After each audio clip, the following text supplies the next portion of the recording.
आप खुद मास्क पहने हैं।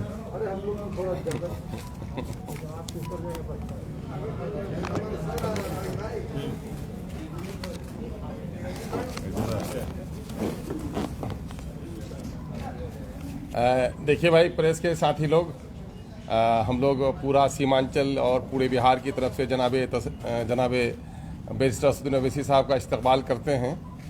और चूँकि जनाब वाला का एक ख़ास फंक्शन में आने का इत्तेफाक हुआ, ऐसे मौके से मैंने ज़रूरी समझा बिहार में एमआईएम के खादिम होने के नतीजे से कि मैं प्रेस से सर को रूबरू कराऊं और आप लोगों का जो तकाजा रहता है अक्सर कि आएँ तो बात कराएं, तो समझा कि इज्तिमाई तौर पर आप लोगों से बात हो जाए।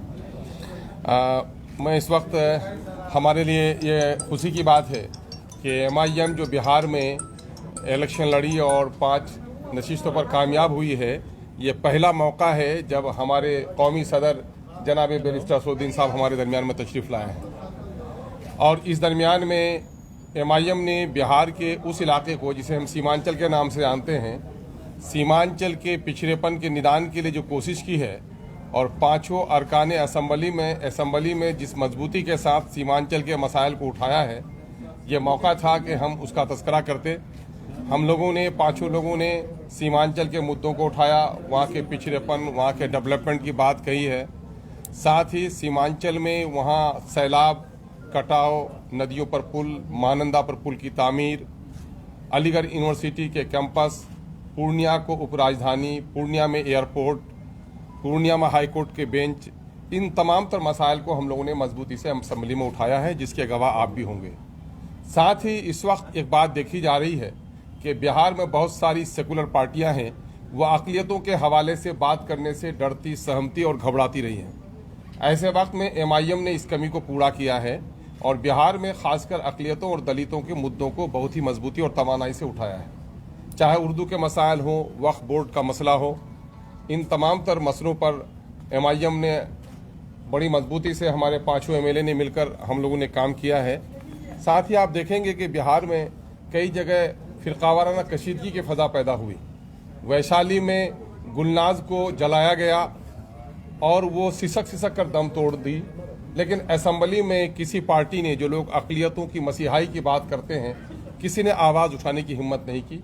एमआईएम ने उसकी खबरगिरी भी की और सरकार के सामने में उसकी ज़िल्लत भरी मौत की दास्तान भी सुनाई।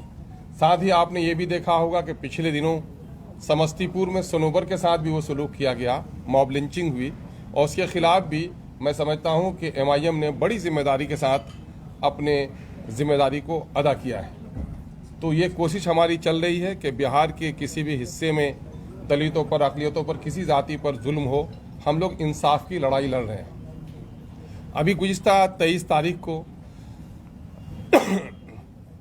जनाब वज़ीर आला के क़यादत में माननीय मुख्यमंत्री के साथ ऑल पार्टीज़ डेलीगेशन में हम लोग को जाने का इत्तेफाक हुआ और वहाँ पर पिछड़ों की अलग से गणना हो, उसकी वकालत बिहार ने पूरे देश में सबसे पहले मजबूती से की है। उसमें एमआईएम की तरफ से शामिल होने का मौका मिला। हम लोगों ने भी इसकी पूरी वकालत की है कि सिर्फ किसी धर्म विशेष का नहीं, बल्कि धर्म आधारित ये देश है और सारे धर्मों में अगड़ी और पिछड़ी जातियां हैं, इसलिए तमाम तर धर्मों के पिछड़ी जातियों की गिनती इलादा से हो, इसकी हम लोगों ने वहाँ वज़ीर आज़म के सामने भी वकालत की है। दूसरी बात, एक मौका मिला तो वहाँ भी वज़ीर आज़म को हम लोगों ने एक मेमोरेंडम अपनी पार्टी की तरफ से दिया है कि सीमांचल डेवलपमेंट काउंसिल बने, सीमांचल को अलग से डेवलपमेंट का फंड मिले, सीमांचल को वहाँ अलीगढ़ एएमयू के लिए पैसे मिलें, पूर्णिया में हाई कोर्ट का बेंच और एयरपोर्ट को जारी किया जाए। ये सारी वकालत हम लोगों ने बहुत मजबूती से की है। साथ ही एमआईएम के जीतने के बाद उस इलाके के सैलाब, कटाव और जो लोग विस्थापित हुए हैं, हज़ारों लोग वहाँ पर विस्थापित हुए हैं। घनी नदियाँ जो महानंदा, डोंक, मेची, कनकई, परमान हैं, वो चलती हैं, जो हिमालय के गोद से निकलती हैं, और लगभग 150 किलोमीटर के दायरे में जो नदियाँ बहती हैं, वो सीमांचल के कई प्रखंडों में 10 किलोमीटर में आकर समाहित हो जाती हैं, जिससे तकरीबन 2000 से ज़्यादा लोग विस्थापित हैं। और बिहार की आपदा न्यायालय के अनुसार उन तमाम तर विस्थापितों को घर बनाने का पैसा मिलना चाहिए। 91,000, 95,000 ज़मीन का मुआवजा, मवेशी का मुआवजा, वो नहीं मिल पा रहा है, तो उसके लिए भी अभी पार्टी ने बड़ी मजबूती से पांचों लोगों ने हम लोगों ने कोशिश की है। तो मैं समझता हूं कि उसकी वजह से उन विस्थापितों को 91 से लेकर 95 हज़ार रुपये तक मिलने का रास्ता आसान हुआ है। ये सारा काम हम लोगों ने किया है। हमारे चूँकि ये आपके सामने में भी और हमारे चूँकि राष्ट्रीय अध्यक्ष आए हैं, उसके सामने में भी गोया पार्टी की एक रिपोर्ट के तौर पर आपके माध्यम से हम लोगों ने पेश की है। आप लोगों ने बड़े कम वक्त में बड़ी जिम्मेदारी के साथ अपनी मौजूदगी दर्शाई है। हम आपका शुक्रिया अदा करते हैं। आप लोगों को कुछ पूछना है तो अख्तर भाई तो पूरा बोल नहीं सर पूरा बोल दिया अख्तर पार्टी को सीमांचल तक ही महदूद क्यों रखा है आपने? सीमांचल के बाहर दरभंगा, मुजफ्फरपुर, बाकी इलाके महरूम हो रहे हैं, वहाँ तक पार्टी का विस्तार, पार्टी की तोसी क्यों नहीं कर रहे? नहीं इंशाल्लाह कोई इलाके बिहार के महरूम नहीं रहेंगे, खुदा ना खास्ता। पूरी ताकत के साथ और पूरी तैयारी के साथ मुख्तलिफ मुकामात पर जहाँ जिस जगह का नाम आपने लिया है वहाँ पर भी हमारा संगठन मजबूत किया जा रहा है और इंशाल्लाह पार्टी फैल रही है और मजबूत बनेगी इंशाल्लाह। ओवैसी साहब, ये योगी साहब ने कल अब्बा जान कहकर संबोधित किया, किसे टारगेट करने की कोशिश कर रहे हैं? आपको क्या लगता है? नहीं, हमको क्या लगता है भाई? कह रहे सारी चीजें अब्बा जान कहे जाने वाले लोग हड़प रहे हैं, कब्जा कर रहे हैं। देखिए, वो उन्होंने अपने भाषण में मंच से झूठ बोला और झूठ बोलने की उनकी एक आदत बन चुकी है। मैं उसको झूठ इसलिए कहता हूँ क्योंकि आप देख लीजिए, आप ही के एक बरादरी है कि जर्नलिस्ट हैं, उन्होंने ये बताया है कि उन्होंने कहा कि राशन पीडीएस चोरी हो जाता था। हम योगी आदित्यनाथ सरकार से पूछना चाह रहे हैं कि पिछले साल एक 5 साल की सोनिया कुमारी लड़की आगरा में जो शीला की और पप्पू की बेटी थी, 15 दिन राशन नहीं मिला तो उसकी मौत हो गई। तो सोनिया कुमारी का क्या मजहब था? दूसरा ये है कि ये 2020 का वाक़या कह रहे हैं आप, यानी इनके हुकूमत बनने के 4 साल के बाद एक बोजाराम साहब का घर है, वही इसी तरह से बिल्कुल ही कमज़ोर, उनकी फ़ोटो मेरे पास है, दिखा सकता हूँ कि तुम खाना नहीं मिला। एक माँ है जो डिसेबल है, उनकी बेटी का नाम बेबी कुमारी है, वो भूखी है, वीडियो है उसका। एक है अलीगढ़ की गुड्डी और उसके 5 बच्चे भूखे हैं 2 महीने से। ये सब कौन है फिर? ये क्यों इतना झूठ बोलते हैं? एक रानी देवी के झोपड़ी में ये बेवा है, उसका 14 साल का पोता जो है रिक्शा चलाता है, दिन में 4 रुपये 5 रुपये कमाता है। फिर वैसे ही नुज़रत बानो है 22 साल की, उनके पास रेशन कार्ड नहीं है। तो ये क्यों इस तरह की बातें करते हैं? और फिर ये बोलना कि वो लफ्ज़ इस्तेमाल की अब्बा जान। क्या ये बात सच नहीं है कि आपने मुसलमानों का ड्रॉप आउट रेट कंट्रोल करने के लिए क्या किया? 60% ड्रॉप आउट रेट है उत्तर प्रदेश मुसलमानों का, 2% ग्रेजुएट होते हैं, 3% 12th पास करते हैं। और प्रधानमंत्री ग्रामीण आवास योजना में 2017 का, मैं आपका 2017-18 की फिगर दे रहा हूँ, कितने घर दिए मुसलमानों का? आपने 10 दिए। पूरे उत्तर प्रदेश को आए कितने? 6 लाख के ऊपर। MSDP का प्रोग्राम है जिसमें 1600 करोड़ आए उत्तर प्रदेश को माइनॉरिटीज़ के लिए, जिसमें से आपने सिर्फ 16 करोड़ खर्चा किए। झूठ पे झूठ इनकी। तो ये झूठ है इनका। और फिर जो एनकाउंटर हुए, अगर एक आलाजाद का लड़का गलती से एनकाउंटर हो गया लखनऊ में तो पूरे पुलिस वालों को सस्पेंड कर दिया आपने। तो ये इनकी एक आदत बनी हुई है झूठ बोलने की। और ये समझते हैं कि इस तरह से बोलकर वो अपनी गिरती हुई साख को उठा पाएंगे, मगर उत्तर प्रदेश की जनता देख रही है उनको, कैसे वो देख नहीं पाए कोविड के सेकेंड वेव में जब गंगा के ऊपर लाशें तीर रही थी, ऑक्सीजन के लिए लोग तड़प तड़प कर मर गए, दवाएं और इंजेक्शन नहीं मिल रहा था, रेमडेसिविर नहीं मिल रहा था, टोसिलमिज़ोब नहीं मिल रहा था, दफनाने के लिए जलाने के लिए लकड़ी नहीं, तो नदी के किनारे लाशों को जलाए तो कुत्ते लोच कर खा रहे, वो भी दुनिया की आंखों ने देखा। तो इस पर इनकी कोई तवज्जो नहीं है। जिस तरह 17 में कब्रस्तान शमशान की बात शुरू हुई थी, अब इस तरह से दोबारा कर रहे हैं। उन्होंने कहा कि सबका साथ सबके विकास के तो मैंने आपको काम करते हैं। इस तरह की बात नहीं। मैंने आपको पूरा डेटा दे दिया, तो उसमें आपके दूसरे सवाल का भी जवाब है। भाजपा के एक सेकंड पश्चिमी और पूर्वी यूपी में डिफरेंशिएट करते हुए योगी आदित्यनाथ ने सोमवार को एक बयान दिया जिसमें उन्होंने कहा कि पश्चिमी यूपी में ना तो लड़कियां सुरक्षित थी ना ही भैंस और बैल। मैडम एक बात सुनिए, क्या एक सांस में आप लड़की को और भैंस को बोलेंगे? ये महिलाओं से मोहब्बत है आपकी कि एक ही सांस में मुख्यमंत्री बोलेगा कि लड़की और भैंस और बैल? इंसान को इंसान के तौर पर देखो ना आप। ये इनकी मानसिकता है, इनका माइंडसेट है, ये इनका माइंडसेट है। अब माइक छोड़िए, हमारी आवाज अच्छी है। हाँ। तो ये क्या एक ही सांस में कह रहे हैं महिला और बैल और भैंस?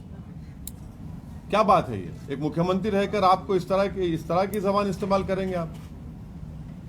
ये आप लोगों की महिलाओं के लिए ये इज्जत है आपकी? बिल्कुल गलत है। हम इनके इस तरह के बयान को बिल्कुल हम कंडेम करते हैं। हरिभूषण बचौल हैं जो बीजेपी के विधायक हैं, कहाँ वो के? कहते हैं कि आप जिन्ना का दूसरा रूप। कहाँ के हैं वो? बिहार के हैं, मधुबनी से हैं, बीएसपी के विधायक। अच्छा, अब वो अडवाणी जाकर क्या लिखे थे जिन्ना की खबर पे? असदुद्दीन ओवैसी का नाम लिख कर आए थे। क्या लिखे थे जिन्ना की खबर पर जाकर? पढ़ के सुनाए आपको हम। उनको, ये लोग जाहिल लोग हैं, पढ़ते नहीं है। अडवाणी ने जाकर जिन्ना की तारीफ कर दी। हम यहां पर हैं तो जिन्ना के पैगाम को रिजेक्ट किए, टू नेशन थियरी को रिजेक्ट किए, तो यहां पर है। तो इनको हर आदमी इनको वही लगता है जो माइनॉरिटी एम्पावरमेंट की बात करता है, तो इनको वही लगता है, बस वही पुराना कैसेट चलाते हैं। आपको उन्होंने कहा कि आप तालिबानी सोच के हैं और आपको अफगानिस्तान चला जाना चाहिए। आपकी पार्टी यूपी में भी चुनाव लड़ी है। आपने देखा था कौन, जब एयरक्राफ्ट हाईजैक हुआ था तो कौन मुल्ला उमर लाके छोड़ा? वैसे ही लाके छोड़ा वो नहीं। एक मिनट नहीं, वो जो कौन लेकर गया था यहाँ से टेररिस्ट को, कौन लेकर गए थे? ले जाकर प्लेन में ले जाकर तालिबान के पास ले जाकर छोड़कर आए। अच्छा, दूसरी बात, भारत की जमीन पर हमारे एम्बेसडर ने वो कौन सा उनका तालिबान का लीडर, नाम भी नहीं आ रहा, उनसे मुलाकात की। तो क्या आपने क्या कबाब खिलाया उनको? हाँ, नहीं, बिरादर नहीं है, दूसरा है वो। तीसरी बात यह है कि हम डिमांड कर रहे नरेंद्र मोदी से, अगर नरेंद्र मोदी की सरकार में दम है तो वो तालिबान को टेररिस्ट घोषित करे, अनलॉफुल एक्टिविटीज प्रिवेंशन एक्ट में उनको शामिल करे, और ये साफ देश को बता दे नरेंद्र मोदी की सरकार के भारत यूनाइटेड नेशन की सैंक्शन कमेटी का चेयरमैन है, और भारत ये तमाम तालिबान के 100 लीडर्स को डिलिस्ट नहीं करेगा डिलिस्ट। इनको एश्योरेंस दे मुल्क को। और आपने वाजपेयी जी की सरकार, मनमोहन सिंह की सरकार, नरेंद्र मोदी की साढ़े छह साल सरकार, भारत के 35,000 करोड़ रुपए खर्चा किए गए अफगानिस्तान में। फिर ये कैसे आ गया? ये कौन जिम्मेदार है इसका? आप बताइए ना इन चीजों को, आप नहीं बताते। आप कह रहे हैं कि अगर प्रधानमंत्री मोदी में दम हो तो वो तालिबान को तालिबान को टेररिस्ट, सुनिए हम क्या, हम सुनिए आपको तकलीफ हो रही है, सुनिए। तालिबान को वो टेररिस्ट घोषित करेंगे। आप हमसे सवाल कर रहे हैं ना, आप घोषित करिए ना, यूएपीए में लाइए, यूनाइटेड नेशन की सैंक्शन कमेटी में ये तमाम के तमाम लोग टेररिस्ट उनको डिक्लेयर कर दिया गया है। वो हक्कानी नेटवर्क कौन है जिसने भारत के डिप्लोमेट को मार दिया था अफगानिस्तान में, काबुल में? वो उनका अभी मिनिस्टर बना हुआ है। तो आपको कौन रोक रहा है? आप सत्ता में है ना, तो हमारा मुतालबा सरकार से, आपको गवर्नमेंट में आप करिए ना, क्यों नहीं करते आप तालिबान को क्या मानते हैं? क्या मानते हैं? क्यों आप ये सवाल हमसे क्यों कर रहे हैं? क्या मानते हैं? हमको क्या करना है तालिबान से? आपने मांग किया है ना, तो आप तो हम को क्या मानते हैं? हम देखिए, आतंकवादी मानते हैं? सरकार से हम पूछ रहे हैं, हमारी सरकार से हम पूछ रहे हैं कि आप उनको, यूनाइटेड नेशन ने उनको तो आतंकवादी कह दिया, उनके लीडर्स को। आपने अब तक उनको यूएपीए में लिस्ट में क्यों नहीं डाला फिर? और ये इनके जो ये रिकॉर्डिंग कंपनी के जूक बॉक्स हैं, बक बक बक बक करते रहते हैं, बकवास।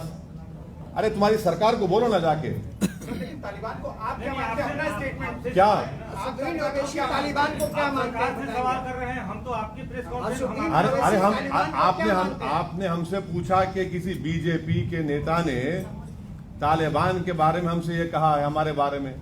अरे भाई, क्या हर मुसलमान इनको तालिबान नजर आता है क्या? आपकी राय क्या है? ओवैसी साहब को क्या नजर आता है? ओवैसी साहब को तालिबान क्या नजर आता है? अरे आप लोग इस तरह से जर्नलिस्ट लिंचिंग नहीं करते, सवालात करिए, क्या बात करिए। हम बैठे हैं ना, भाग कर रहे हैं। सवाल एक ही है, सबका सवाल एक ही है।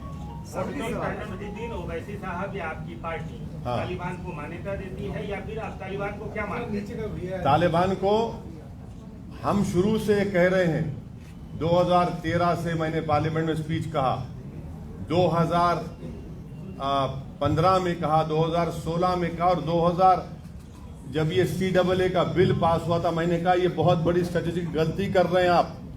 तालिबान आएगा, आप इसको CAA के कानून को आप रिलीजियस न्यूट्रल बनाइए। और बनाने क्या स्पीच सुनिए जाके पार्लियामेंट में हमारी। हमने कहा कि कल आपको ताजिक को, हजारा को, उज्बेक को, तुर्कमेन को आप भारत में सिटीजनशिप दे पाएंगे? अफगानिस्तान में आ रहे हैं वो लोग। आपने अपना स्ट्रेटेजिक बहुत बड़ा ब्लंडर कर दिया वहां पर। ये आपने क्या?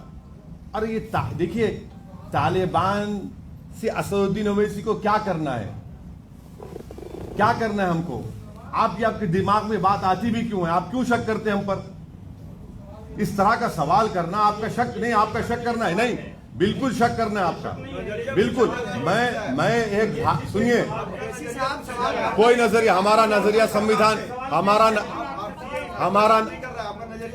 अरे नजरिया संविधान का है हमारा, भारत का संविधान के ऊपर वोट लिए हैं। बोल रहे हैं आपको संविधान से मतलब है नहीं है?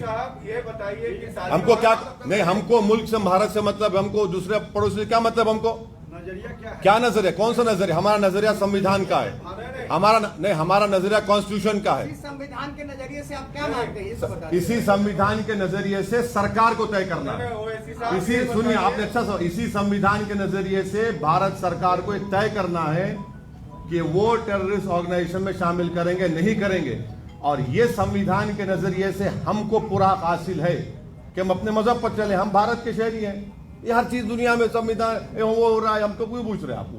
ये बताइए कि तालिबान के टेक ओवर से अफगानिस्तान में पाकिस्तान कमजोर होगा या मजबूत होगा, और भारत पर उसका क्या? मैंने ऑन रिकॉर्ड ये बात कहा कि ये जो तब्दीली आई है, ये पाकिस्तान, चीन, ये इनको मजबूत करेगा, और मुस्तकबिल में हो सकता है, फ्यूचर में ये भारत के लिए एक फिक्र की बात हो सकती है। ये मेरा ऑन रिकॉर्ड मैं कह चुका हूं, ऑन रिकॉर्ड इस बात को कह चुका हूं। और उसके बावजूद भी हमारा एम्बेसडर उनसे मिलता है, हम मिलते हैं उनसे। और जो लोग भारत की एम्बेसी में काम कर रहे थे अफगानी, उनको क्या लाए हमने? छोड़ दिया हमने उनको वहां पर, छोड़ दिया हमने उनको वहां पर। 4 हमारे कॉन्सुलेट थे, एक एम्बेसी हमारी थी वहां पर। हर साल 900 अफगानी को, 800 अफगानी को हम लाकर यहां पढ़ाते थे भारत में। 16,000 अफगानियों को हमने तालीम दिलाई, पढ़ाया, लिखाया, काबिल बनाया। अब क्या पोजीशन है हमारा बताइए वहां पर? हमने छाबार पोर्ट को डेवलप किया ईरान से ट्रेड करने के लिए। यही तो हम जानना चाह रहे हैं ना। और ये बातें पूरी हमने ऑल पार्टी मीटिंग में भी कही थी। पूछ लीजिए अब भारत सरकार से, ये सवालात हमने उठाए वहां पर। बोलिए क्या करेंगे आप? क्या आप इनको टेररिस्ट लिस्ट में डालेंगे? क्या आप इनको यूएन सैंक्शन कमेटी में आप डिलिस्ट करेंगे या टेररिस्ट रखेंगे? और रखते हैं तो फिर क्या आप यूएपीए में उनको शामिल करेंगे? और अगर नहीं करते तो अपने बीजेपी के लोग जो बकवास कर उनको रुकाइए। यहां पर यह सवाल उठता है ना, तो सरकार से हर आदमी जाके बोल रहा है, जो इनके खिलाफ है उसको खड़े होकर शुरू हो जाते हैं। सर, आपकी पार्टी के नेता बिहार में फिलिस्तीन और इजराइल पे बयान दे सकते हैं, और आप राष्ट्रीय नेता हैं, आप कह रहे हैं कि हमको सुनिए, अफगानिस्तान के मसले से कोई मुकाबला नहीं। आपने कभी पढ़ा महात्मा गांधी ने क्या कहा फलस्तीन के बारे में? आपने पढ़ा कभी? नहीं, सुनिए। अच्छा, अरे जवाब, अरे भाई आपको इतना दर्द क्यों रहा है पेट में? सुन तो लीजिए ना। सवाल आपका बहस करना चाहे तो आ जाइए, डिबेट कर लेते हैं। आप जर्नलिस्ट से सवाल किए ना, जवाब सुनिए नेताओं को पेट में दर्द ना। हमको नहीं होता है, हमको नहीं होता है, हमको नहीं होता। हम बहुत मोटी चमड़ी के हैं, आपको होता है। सुनिए, सवाल करिए, जवाब भी सुनिए। नेताओं का काम जवाब देना है और आपका काम सुनना है, पत्रकारों का बहस से करना नहीं है। यूनाइटेड नेशन के रेजोल्यूशन है फलस्तीन के ऊपर कि इजराइल काबिज है, वहां पर है ही नहीं है। यूनाइटेड नेशन के भारत हमेशा से फलस्तीन को तायद किया नहीं किया, इसमें उसमें फर्क है ही नहीं है। हमने तायद की फलस्तीन की, हमेशा हमारा मौक़िफ़ रहा कि फलस्तीन का एक आज़ाद मुल्क बनना चाहिए। मस्जिद अक्सा बैतुल मुक़द्दस वहां पर है, इसका एक हिस्टोरिकल है, आप देखते नहीं आप लोग। प्रधानमंत्री नरेंद्र मोदी और योगी महेंद्र प्रताप यूनिवर्सिटी और अलीगढ़ में डिफेंस कॉरिडोर की शुरुआत कर रहे हैं। महेंद्र प्रताप के बारे में ये कहा गया कि एएमयू में उन्होंने बहुत जमीन दान दी थी, लेकिन कभी उनका कोई जिक्र नहीं किया गया। ठीक, एएमयू के एरिया आसपास ये बन रहा है, तो इसको आप कैसे देखते हैं? नहीं, गलत बात है। महेंद्र प्रताप साहब का तस्वीर भी है, उनकी इज्जत की निगाहों से वहां पे देखा जाता है और उनकी बड़ी कदर की जाती है। वो तो उस जमाने में मुस्लिम उलेमाओं के साथ जाकर एक हुकूमत भी बनाए थे, तो ये बात गलत है। उनकी बड़ी इज्जत की जाती है, कोई बात नहीं। आप लोग चुनाव लड़ रहे हैं, यूपी में तय हो गया किसके साथ स्ट्रेटेजी है यूपी का? चुनाव तो लड़ेंगे ना, बिल्कुल लड़ेंगे। कितनी सीटों पे? 100 वाली बात है? हम तो 100, हमारे शौकत साहब सदर ने कहा कि 100 सीटों पर हम लोग तैयारी करें लड़ने की। मुख्तार साहब को टिकट देंगे? क्या टिकट मिलेगा? नहीं मालूम, अभी तो मुझे नहीं मालूम, उस बारे में तो नहीं मालूम। आपकी पार्टी के किसी नेता ने कहा कि उनको हाँ, हमने ये कहा कि अगर उनको टिकट हम देने तैयार हैं। अब उनसे बातचीत नहीं हुई हमारी। टिकट देंगे? बाहुबलियों को आपकी पार्टी जगह दे रही है, ऐसा आरोप लगेगा आपके? प्रज्ञा ठाकुर दूध की दुली भी है, क्या बात है? 37% एमएलए बीजेपी के, इनके क्रिमिनल चार्जेस हैं यूपी में। हाँ, जेडीयू इतने एमपी है, कितनों पर केस है बताइए? ये सब क्या है? लोकप्रिय नेता है पूरे ये। आप भी उसी धारा में चलेंगे ना? अरे जब आपके लिए अच्छा है तो मुझे भी अच्छा होना चाहिए ना। आप वोट दाग आपको हमारी नजर आते ना, दूसरों के दाग आपको दूध की तरह नजर नहीं आते। आपको तो वो तो आपको दिखता है कि वो जख्म है, नजर आता है वो। अभी आपने कहा फ्रीडम फाइटर नजर आते होंगे। हाँ, अतीक अहमद साहब नहीं, आपको प्रज्ञा, आपको फ्रीडम फाइटर नजर आती होगी ना? नहीं, आपको नजर आती होगी।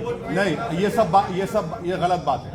उनके ऊपर चार्जेस हैं, कोर्ट ने प्रूव नहीं किया उसको, और इलेक्शन कमीशन उनको इजाजत देता लड़ने की। अगर आप फ्रीडम फाइटर की बात करें तो फिर चलिए, सबकी बात करिए, कौन रोक रहे आपको? अतीक अहमद फ्रीडम फाइटर है। अतीक अहमद भारत के शहरी हैं और लीगली वो इलेक्शन लड़ सकते हैं। उन पर क्रिमिनल केसेस हैं और अभी तक वो इलेक्शन लड़ सकते हैं, लड़ेंगे, क्यों बात है? आप लड़ा रहे हो? बिल्कुल लड़ाएंगे। मुख्तार भी आ रहे हैं?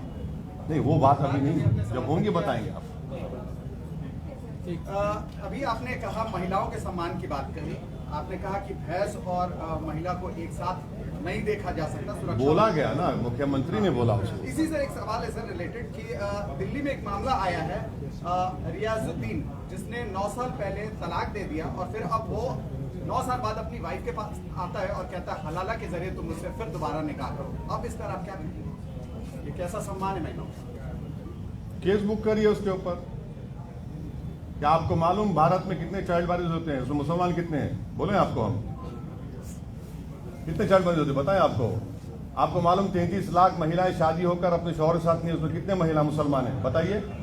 एक इशू उठाकर आप लोग कब तक ऐसा करेंगे? छोड़िए ना, अरे छोड़िए ना, छोड़िए। अरे उसको केस बुक करिए। क्या पार्टी का हो गया? हमारे कहाँ पार्टी का हो गया? कौन बोले पार्टी का है? अरे क्या इंडिविजुअल केस का? आप क्या वो सुन भड़क नहीं रहे हैं, आपको सच्चाई बयान कर रहे हैं। आपको बोल रहे हैं कि बताइए चाइल्ड मैरिज कितने होती हैं, कितने मुसलमान होती बताइए। कितने 33 लाख अगर शादीशुदा औरतें जो अपने शौहरों के साथ नहीं है, कितने मुसलमान है उसे बताइए। हलाला जायज? हलाला जायज है? हलाला गैर कानूनी है। हलाला गैर कानूनी है। कहाँ होता है हलाला बताइए आप। हलाला कहाँ होता है बताइए आप। ये आपके जो बताइए कहाँ वो तो अरे होता कहाँ है बताइए सब बेकार। ये ओवैसी साहब, हाल ही में आपने एक ट्वीट किया था, कहा था कि मौका मिला तो अलायंस करेंगे किससे सपा से। वो बात करेंगे तो हम सबसे बात करने तैयार है। सपा हो बीएसपी हो बात करेंगे, बात करें तो बात पर करें। आरोप ये लगता है कि आप बीजेपी के गोलकीपर हैं और सेकुलरिज्म के मतलब कम से कम आप तो नहीं करना चाहिए ना सवाल। बिहार में 2 कम से कम तो आप तो नहीं करना चाहिए ना सवाल ये। ओवैसी साहब, कम से कम आप तो नहीं करना चाहिए। यहाँ क्या हुआ? हमारी वजह से बनी। आप लोग तो चश्मदीद गवाह है ना बिहार में। हमारी वजह से बनी पर सरकार। आरोप लगता है कि अरे आप आरोप देखिए, आरोप छोड़ दीजिए, मगर आप तो यहाँ के एक जिम्मेदार जर्नलिस्ट हैं। आपने तो देखा ना सब चीज यहाँ पर। कहाँ कैसे जीती बीजेपी यहाँ पर? किसको 60 सीट मिले? कौन हार गया? ये सब चीजें, ये तो इल्जाम लगते रहता है भाई, उसको कोई फिक्र की बात। ओवैसी जी, हाल ही में आपने कहा था कि चोर दरबारी से बिहार में एनआरसी लागू करना चाहती है सरकार। ये ऐसा क्यों किया? देखिए, ये जो हाई कोर्ट का जो अभी जजमेंट ऑर्डर आया है, उस हाई कोर्ट के ऑर्डर में पहले तो नीतीश कुमार सरकार को उस हाई कोर्ट को जाकर बताना चाहिए था कि जिस तरह से पेश किया जा रहा है मसला, वो मसला नहीं है। कितने 38 फॉरेनर्स हैं यहाँ पर बिहार में, पूरे के पूरे नेपाल के हैं। ये 2 महिलाओं का केस था जिनको दोनों को डिपोर्ट कर दिया गया। और फिर हाई कोर्ट के हम इस बात से हमको बड़ी तकलीफ हुई है कि वो सीमांचल को क्यों टारगेट कर रहे हैं। सीमांचल का नाम आ रहा है भाई, आप डिटेंशन सेंटर बना रहे हैं। हम तो उम्मीद कर रहे थे कि यहाँ की गवर्नमेंट हाई कोर्ट को जाकर क्लैरिटी के साथ बताती कि इस तरह का कोई मसला नहीं है। अच्छा, हाई कोर्ट ने कहा कि सीमांचल का बॉर्डर पोरस है, तो फिर सीवान कहां पर आ गया? बांग्लादेश का बॉर्डर सीवान को कहां लगता है बताइए? कहां लगता है वो? और ये जो बोलना कि हर किसी को ऑब्जेक्शन है तो बता दीजिए, हम ये इसलिए कह रहे हैं कि आसाम में जब आखिरी दिन था ऑब्जेक्शन दाखिल करने का, 3 लाख मुसलमानों के ऑब्जेक्शन दाखिल किए गए, जिसमें से छोटे बच्चे भी थे 10 साल 8 साल के। तो इसीलिए हम कह रहे हैं कि ये सरकार को संजीदगी के साथ इसको लेना चाहिए और हाईकोर्ट को जाकर बताना चाहिए कि ये इस तरह का मसला नहीं है। हाँ, ये जरूर है कि संघ परिवार बार बार सीमांचल के बारे में इस तरह की बात करते रहता है, जो बिल्कुल झूठ है। बिहार में 2 सीटों पर उपचुनाव होने वाले, तारापुर और कुशेश्वर। वहाँ क्या चुनाव लड़ेगी? अख्तर भाई,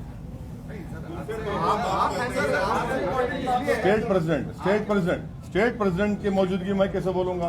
तो स्टेट प्रेसिडेंट तय करेंगे। नहीं, ठीक है, वो हम लोग देख रहे हैं, अभी उस पर गौर कर रहे हैं। कोई फैसला नहीं लिया गया है अभी बस हो गया। जाहिर है कि पार्टी कोई जायजा लेगी मुकामी सतह पर। स्थानीय हमारे संगठन का सारा कुछ हम लोग हालचाल जान रहे हैं, उसके बाद फैसला करेंगे उस पर। वैसे साहब, चिराग पासवान और ब्रिज पे एक लड़की ने रेप का मुकदमा दर्ज कराया है कनाट पैलेस दिल्ली में। मुझे नहीं मालूम इस बारे में। 17 तारीख को पीएम मोदी का जन्मदिन है, सब लोग जश्न मनाएंगे। बीजेपी वाले लोग, जेडीयू वाले भी कुछ कर रहे हैं, आप लोग कुछ करेंगे क्या? चलिए, आपको केक का टुकड़ा मिला तो खा लीजिए आप। एक सवाल और है, हेमंत कांग्रेस ने की बोला तरफ है से बेरोजगार दिवस मनाया जा रहा है, पूरी और मगही बोलने आप वाले जो लोग भी तो कुछ वो करें। कांग्रेस की तरफ से उस दिन बेरोजगार दिवस मनाया जा रहा जी है, जी जी जी जी तो आप लोग भी तो कुछ कर लीजिए। हाँ जी हाँ जी हाँ। हम लोग सीमांचल में जो कटाव हो रहा है, 2000 से ज्यादा लोग विस्थापित हैं, नदियां काट रही हैं, वो हमारी पार्टी का इशू है। बोलिए। हेमंत सोरेन ने कहा है कि भोजपुरी और मगही बोलने वाले जो है वो डोमिनेटिंग होते हैं। बोलिए क्या आप। कहेंगे? भाषा को लेकर के बोला आज बिहार को उन्होंने कटाक्ष किया। किसने? फिर से बोलिए, सुने नहीं। भोजपुरी और भोजपुरी से बोलने वाले हैं वो दबंगई करते हैं। कौन बोले ये बात? हेमंत सोरेन। अब सवाल ये पैदा होता है कि उनको बिहार, खास करके मगही वगैरह तो बिहार के क्षेत्र में बोली जाती है। मैं नहीं समझता हूँ कि एक जिम्मेदार नेता को किसी भाषा को लेकर, किसी क्षेत्र को लेकर या किसी समुदाय को लेकर इस तरह की भाषा का इस्तेमाल नहीं करना चाहिए। ओके। नहीं सर, एक और सवाल, एक सेकंड। अरे किसी दूसरे पॉलिटिशियन के लिए रख लिए सवाल। क्वेश्चन आपसे। सामना के संपादकीय में जो साकिना का रेप मामला है, उसमें शिवसेना ने उत्तर भारतीयों को दोषी ठहराया। पहली चीज। दूसरी चीज, उद्धव सरकार ने बैठक में कहा है कि महाराष्ट्र में अलग अलग प्रांत से जो लोग आए उनका रजिस्ट्रेशन रखा जाए। इस पर क्या? नहीं, ये क्राइम जब होता है तो उसको रीजन से आइडेंटिफाई क्यों करते आप? क्रिमिनल तो क्रिमिनल होता है, वो तो उसका माइंडसेट होता है, उसको रीजन से कैसे आइडेंटिफाई करेंगे आप? तो गलत बात है ये। और आपका काम ये है कि आप सेफ्टी पहुंचाना महिलाओं की, और आप उसमें नाकाम होते तो किसी रीजन पर ब्लेम कर रहे थे आप। और रजिस्ट्रेशन कौन से कानून रजिस्ट्रेशन करेंगे आप? कौन सा कानून है? कल आप बोलेंगे मुझे आने के लिए वीजा लेना पड़ेगा दूसरे स्टेट जाने के लिए। शिवसेना यूपी में चुनाव भी लड़ रही है, दूसरी तरफ उत्तर भारतीयों को वो देखिए, चुनाव कोई भी लड़ सकता है, मगर ये उत्तर भारतीयों को दोषी ठहराते हुए बिल्कुल नहीं, ये देखिए, नुकसान फायदा तो जनता तय करेगी, मगर इनका ये अगर ये कमेंट है सामना में, ये बिल्कुल गलत है। सरकार आपकी, आपका काम है उसको प्रोटेक्शन करना, माहौल पैदा करना, और उसको आप बोलेंगे वहां के लोग, यार भाई इंडिया से मेल्टिंग पॉट, आप सब जाएंगे ना, तो क्या बुरी बात है? आपको गुस्सा कब से आने लगा? हाँ, गुस्सा कब से आने लगा? गुस्सा कब से आने लगा है? नहीं, गुस्सा कहाँ है, ये तो नॉर्मल बिहेवियर है। ना सवाल दे दे, आप सवाल करेंगे, जवाब तो देना पड़ेगा ना, आप दे रहे हैं और क्या? यूपी में जो कि दूसरे राज्यों में भी आपके आरोप लगता रहा है कि जब आप चुनाव लड़ते हैं तो किसी को फायदा होता है, किसी को नुकसान होता है। यूपी में किसको फायदा होगा, किसको सर नुकसान होगा? एक बात सुनिए। बिहार में आप हमारा इलेक्शन कैंपेन कवर किया, आप तमाम का बेहद शुक्रिया। आप सबने हमका, आप तो साथ भी थे सर, आप तो हमारे 1 दिन 2 दिन साथ भी थे। आप बताइए कहाँ हमारी वजह से बीजेपी को फायदा हुआ यहाँ पर? आरजेडी वाले तो कहते हैं कि आपकी वजह से। अरे भाई, उनको कांग्रेस को नहीं बोल सकते, यूपी का बताना। हराएंगे ना, हराए ना, नहीं हराए ना हम लोग। देखिए 19 सीट हम लड़े, कितने लड़े हम लोग? 19 लड़े, 5 जीते। आपको मालूम 9 पे गठबंधन जीता, और वो 9 सीट जहां पे गठबंधन जीता, हमारा जो मेजॉरिटी थी वो उनके विनिंग कैंडिडेट से कम थी। 6 एनडीए जीती, और वो भी हम जो 6 वोट लिए, जो 6 कैंडिडेट हमारे वोट लिए, उनका मेजॉरिटी फर्क नहीं पड़ता। तो झूठ है ये भाई, आप हार रहे हैं, आप कर रहे हैं। अच्छा एक बात बताइए हमको, अगर राजद को यादवों ने वोट नहीं दिया और कुर्मियों ने नीतीश कुमार को वोट नहीं दिया और ब्राह्मणों ने बीजेपी को वोट नहीं दिया या कांग्रेस को वोट नहीं दिया, तो ये कभी कोई बोलते हैं लोग हिंदू ने हमको वोट नहीं दिया इसलिए हम हार गए? कभी सुना आपने? क्या मुसलमान क्या इनका गुलाम है, खैदी है? क्या हम तुमको वोट डालते रहेंगे? कभी नहीं बोलेंगे, कभी नहीं बोलेंगे ये बात। मगर जहां लफ्ज मुसलमान आएगा वो समझते हैं कि हमारा कैदी है। ये मामला इनको सोचना पड़ेगा कि अब माहौल बदल चुका है, अब वो मामला नहीं चलने वाला है, कहीं पर भी नहीं चलने वाला है। उत्तर प्रदेश का ले लीजिए, हम क्या लोकसभा का चुनाव लड़े, वहां पर 1 सीट नहीं लड़े, कैसा जीत गई बीजेपी? फिर कौन जिम्मेदार है उसका? अखिलेश यादव की वाइफ हार गई, दोनों भाई हार गए, हमारी वजह से हारे। इस बार क्या होगा? हाँ? इस बार क्या होगा? मैं तो ज्योतिषी नहीं हूं ना, मैं सेफोलॉजिस्ट हूं। मैं हाथ देखकर भी नहीं बोल सकता क्या होने वाला है। मुझे क्या मालूम क्या होगा, जो भी होगा अच्छा होगा इंशाल्लाह। आप कह रहे हैं आम आदमी पार्टी की तिरंगा यात्रा को आप कैसा मानते हैं? हाँ? आम आदमी पार्टी की तिरंगा यात्रा को आप कैसा मानते हैं? अरे वो उनका प्रोग्राम, मेरे को क्या करना है उससे, उनका प्रोग्राम है। दिल्ली में पूरा पानी घुसा हुआ है घरों आपने में। कहा है कि 11% यादव वोट बैंक वाले यादव ना 11 भी नहीं, 11 भी नहीं। मुख्यमंत्री बनेंगे और 19% वाले मुसलमान को मुख्यमंत्री आप बनाना चाहते हैं उत्तर प्रदेश में, तो क्या धर्म आधारित आप मुख्यमंत्री चुनेंगे उस तरीके से? नहीं, धर्म आधारित कहाँ है? आपने CSDS का डेटा पढ़ा आपने? एक बहुत बड़े ऑर्गेनाइजेशन है, उसने कहा कि यादव किसको वोट देता है किसको नहीं देता है। ये बात करते हैं MY कॉम्बिनेशन की, तो फिर आपने क्या किया मुसलमानों के लिए? मैं तो डेटा दिया ना आपको कि कितना इलिटरेसी है। लोएस्ट लिटरेसी रेट मुस्लिम्स का है यूपी में, महिलाओं में सबसे लोएस्ट महिलाओं में मुसलमानों का है। आपने क्या किया बताइए? इससे हमारी लड़ाई हिस्सेदारी की लड़ाई है, और हिस्सा मिलना चाहिए, क्यों नहीं मिलना चाहिए? ये सब ब्राह्मण सम्मेलन हो रहा है यूपी में, वो क्या हो रहा है? क्या हो रहा है बताइए फिर? वो ये भी तो हो रहा है ना, ये भी तो आप लोग भी देख रहे हैं, हम भी देख रहे हैं, तो सब लोग कर रहे हैं। अगर हम बोलेंगे कि मुस्लिम एम्पावरमेंट की, पॉलिटिकल एम्पावरमेंट की, हिस्सेदारी की बात करना, तो कौन बुरी बात क्या है इसमें?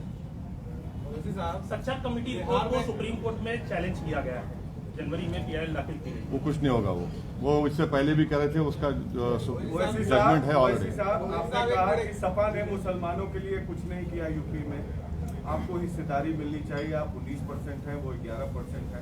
सपा से किस तरह की हिस्सेदारी की अपेक्षा रखते हैं आप, अगर आप तालमेल करना चाहें या वो करना चाहें? आप जब कुछ बात हो जाएगी तो आपको बताएंगे। आप बताइए, अभी हम लोग संदेश पहुंचाएंगे उनके पास। अच्छा, आप एजेंट हैं सपा के? ये नहीं मालूम था हमको। अरे आप कितने टोपियां पहनेंगे आप? छोड़ दीजिए, चलिए चलिए, थैंक यू, सुनाओ। आपकी